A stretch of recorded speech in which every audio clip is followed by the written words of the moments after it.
Hi guys, welcome back to my YouTube channel, and today we are going to learn in this video how to use the intercept and the accept command in SQL Server 2022. So that's command called like a intercept and the accept operator. So we are calling as a operator as well. So now here is a intercept command. Intercept returns the distinct row that are the output by both the left and the right output queries operator. So here is the example. What you will get in the output, so you will get the common area in the both the tables. So if the value is matching, then only the intercept command return the output. So only rows that exist in the both queries will return. Suppose let's take an example. This is the one of table and this is the another table. So here you can use the intercept command to get the output what are the common areas used in the table. Here is the accept operator command. So here accept return the distinct rows from the left input. Left input, that means say from the employees table, and the query that are not output by the right input query. So that is the accept command too. The order in which set are the specified methods. Only rows from the employees will return the will be the return. So whatever data is sourced in the employees table, that data will return by the accept command. So let's get started with our practical in the lab. So now I am in the SQL server, and here let's see how we can use it.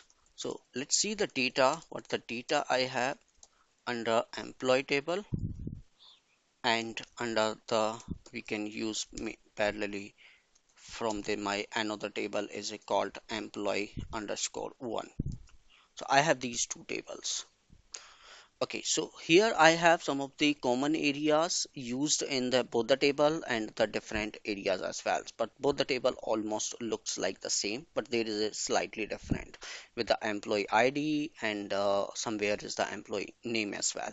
So let's see how we can write this, and just used here as a emp, and let's select the emp dot, I'm going to select the employee ID, and emp dot first name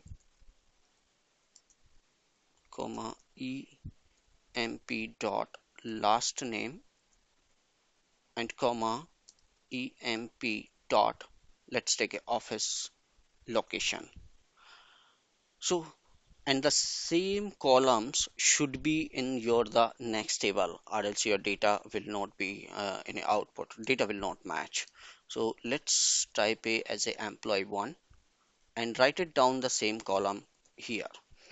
emp dot emp1 dot employee id comma emp1 dot the first name comma emp1 dot the last name comma emp dot office emp1 dot office location. So let's see the output how we are getting here. So these are the output from my the first table, the employees, and the our output from the employees one. Now use the intercept command, intercept intercept command. Okay, I write it something wrong. Intersect command. Okay, now it's correct. So let's see what is the output. Okay, so I got only the one column is matched. That means is only the one column is a match with the your from the first table to the another table. Rest of the data is leave. So if I used the minimum column, then I will get the more output. So only this data employee 001 is accessed in the employee and the employee one table. Now let's use the accept command, and we'll see the output from the body table. So from the first table you will get the output, and from the next table you won't get the output.